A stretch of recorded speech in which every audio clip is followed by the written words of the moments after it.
চলতি পথে দারুণ একটা জিনিস দেখলাম যশোরের চাষড়ায়। যশোর-খুলনা মহাসড়কের একেবারেই গা ঘেঁষে সামান্য জমে থাকা পানিতে একজন মাছ চাষ করছে। এটা চাষড়া অজুপাডিকো বিদ্যুৎ অফিসের একেবারেই অপোজিটে।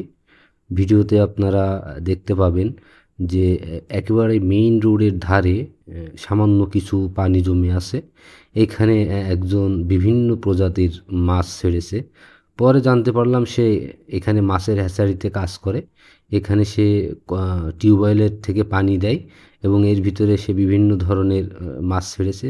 আমি অন্তত ৪-৫ প্রজাতির মাছ দেখলাম। তো বিষয়টা আমার কাছে দারুণ লেগেছে। একেবারে মহাসড়কের পাশে সামান্য জমে থাকা পানিতে এরকম যে মাছ চাষ করা সম্ভব, এটা নিজ চোখে না দেখলে আসলেই বিশ্বাস করা যেত না।